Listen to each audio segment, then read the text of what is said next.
We are back in Sweden at the pickled herring. Let's take a look at it.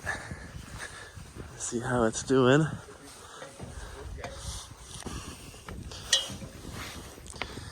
Not too bad. Hopefully I can get it in the water in a week or so.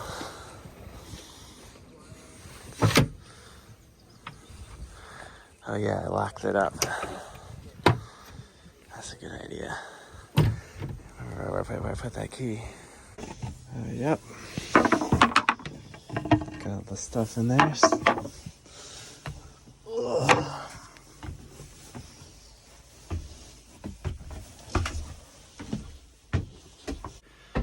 Oh man, it's kind of a mess in here. Kind of overwhelming being back here, just seeing all this stuff. My friend is moving his boat in the water today. And I'm putting some of the stuff back on my boat. Here's his boat. I'm gonna help him put his tiller on right now. All right, very good. Lots of other people are also getting their boat in the water today. Unfortunately, pickled herring's not quite ready, so it'll be another week or two before we're ready to go in the water, but it's still fun to help my friends out here and watch their boats get lifted in the water.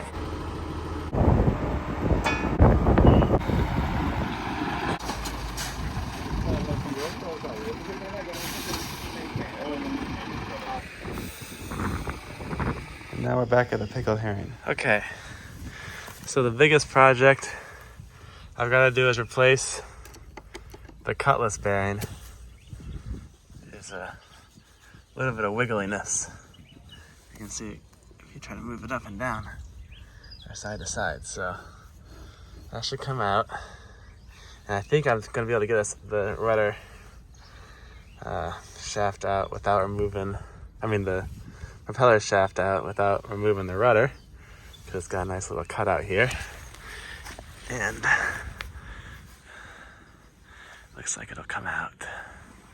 So that saves me a lot of time. I think if I was gonna have to remove this, I would have to grind out this bronze cap in there, I'm told.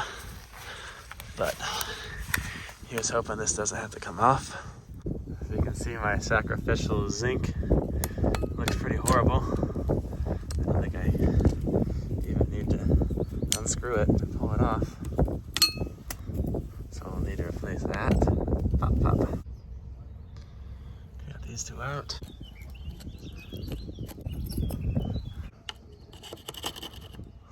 So now I need to decouple the prop shaft from the transmission. Fortunately, I filled my lockers with all this stuff, so out it comes. Well, I just emptied everything out of there. And then I forgot, I guess I can't access it from there, so now I'll have to just go in from the inside and try to reach behind the engine. Maybe I can reach. Here we are.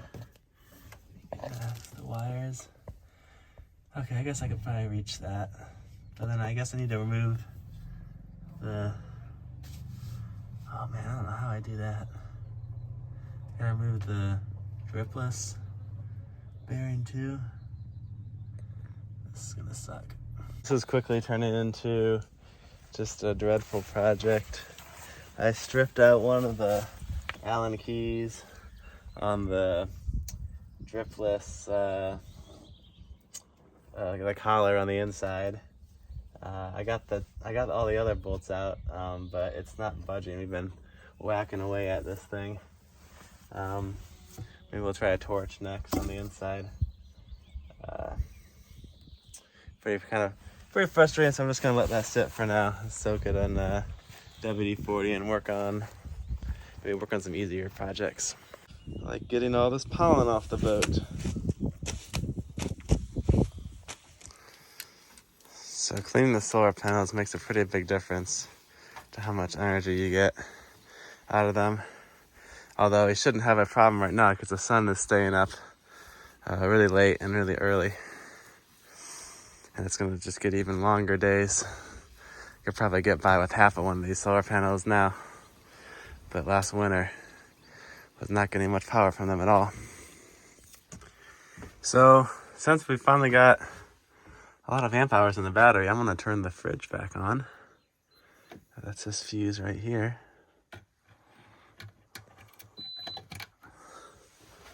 Cool. I'm gonna take a break from the boat projects to fly the drone. We got it working again, and then I crashed it again, and then I got it working again. This thing is such a pain to fix, and I've crashed it so many times. But I really want to get good at it. The way it flies, it's like a completely different like sensation, feeling of like actually flying than the normal camera drones I have. So I'm really having a lot of fun with it. So my 3D printed solar panel mounts have been working pretty good, although one of the nuts came loose, so just gotta replace that real quick. One goes right there. Okay, those are done. I really should file these corners down though. So these are all nice and round now. That was something I've been meaning to do for a while. I always hit my head on these brackets. So today I'm going to also look at my mast while it's down. I had the idea to move my spinnaker halyard. I really like having the jib halyard and the main halyard and the topping lift on the inside. But I couldn't figure out how to move the spinnaker halyard through the mast because that needs to come out in front of the jib, and the way the sheaves boxes go, they're on the inside of the forestay. But then I was looking at all these other masts and how they did it, and then I found this guy. It looks like it's a pretty big boat. Where is it? Oh yeah, so here's the top of his mast, and he's got his jib or genoa halyard going, inside the forestay. And then he's got the spinnaker halyard out in front. And then what he did is he ran it down here, and then it goes into the mast down here. So it's just like a little bit of a bend, and then it goes out in front of the forestay and the furler. So I like that idea. So I'm gonna copy that.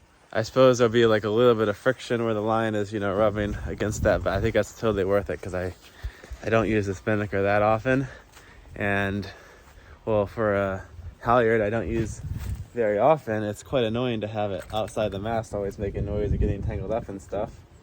So I really want it to go inside the mast. So here's what I did on mine. I just put a block. I screwed this piece of aluminum on here, and I put a block there, and that seems okay. Maybe I should have used a little bit of a bigger piece of aluminum, but what I'll do is I got another little exit doodad guy, and I'll put them in there today. And then all of my halyards will be inside the mast, and I'll be very happy. Before I put my halyards inside of the mast, I was a little unsure. I thought it might be a compromise, and I don't know if it would be worth it to have the chance of them, banging on the inside of the mast or just having more friction and stuff. But there was no problem at all. It was the way to go. I like it 100%. So I drew out my pattern for this guy, and now I'm going to use this rotary tool, chop it out.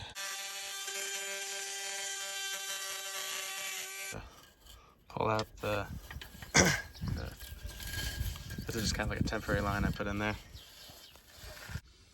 All right, that wasn't too difficult. I did break off one of my screws, but 3 will be good enough. I'm just going to connect this messenger line and then run the spinnaker line through. I like to sew it and tape it just to be double sure. It feels pretty good.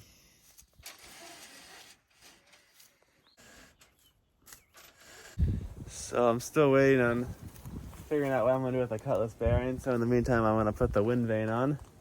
I really like that these, what are they called? Wind pilots. They're so easy to take on and off. I wanted to take it off over the winter so no one would be tempted to steal it.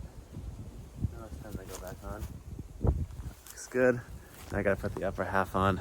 It is a little bit tricky to line it up, but then once you get it on there, you just put one bolt in, and that's all you gotta do.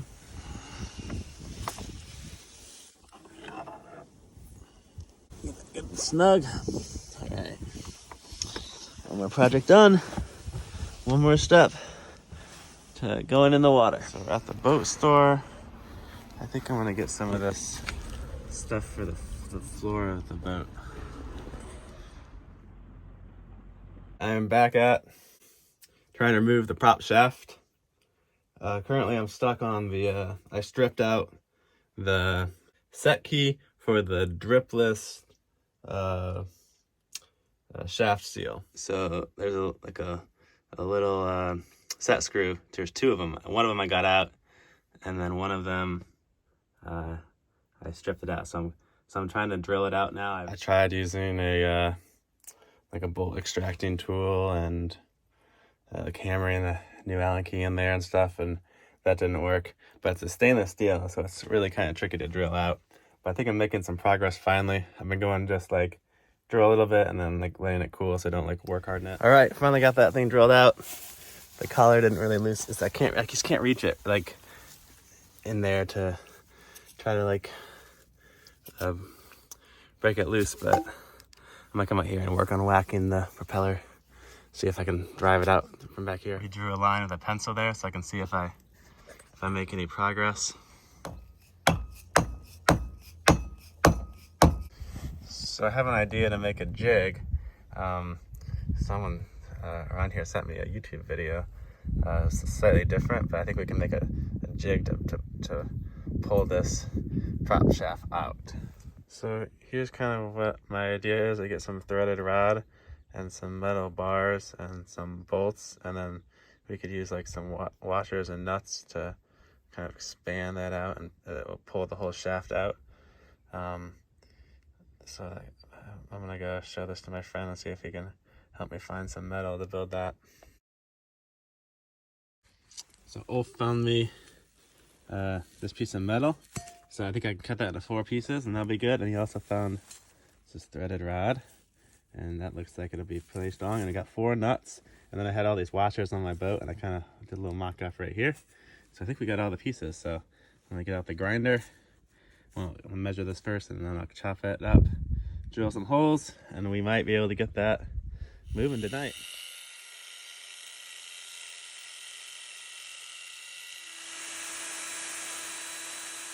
So here's the first 2.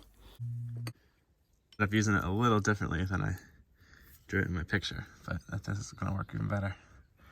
It's getting pretty tight. I'm trying to look at that line and see if it's moved. I don't think it has, but I can just leave this with pressure on it overnight and more WD-40, and maybe it'll come out. I think we're getting it. I can see my line moving. You can see like the wear marks from where it was revving around in the cutlass bearing. Still no luck getting that shaft out. I'm gonna try to heat it up with this little torch, and yeah, just give that a shot, I guess.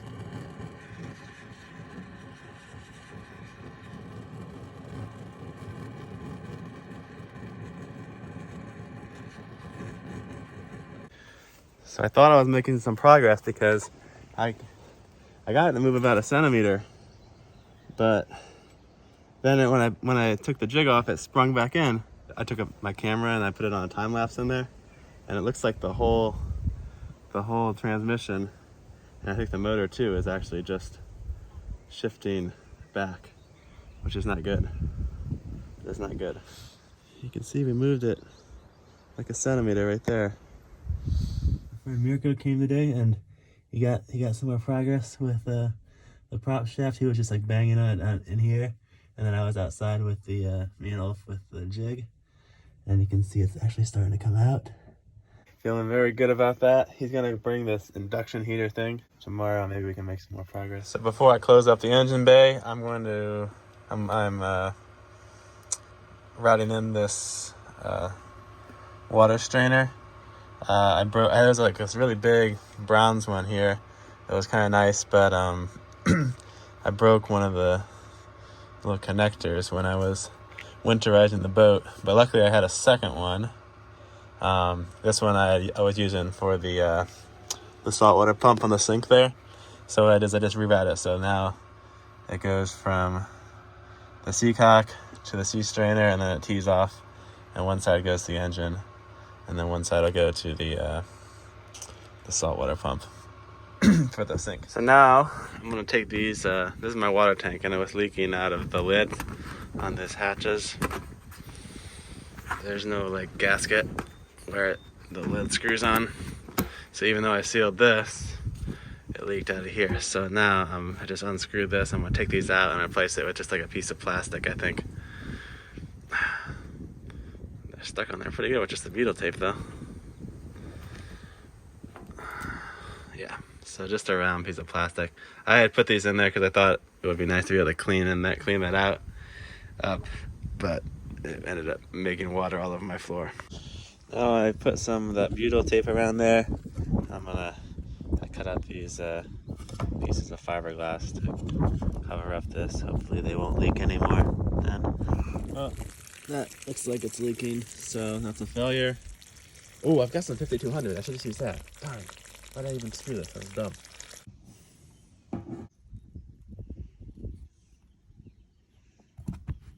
I've got some left, so I'm going to use it to seal around the, this is like the fuel return. I just drilled a hole and stuck it in the diesel tank, but of course it sloshes diesel everywhere. So I'll try to seal that up. And then that seal up the hole from the, what was that thing? The diesel heater, which I'm not using anymore. Now the water tank's going back in the boat. I'm looking at my patches and they appear to be leak free. So this one worked too. You can go back in the boat.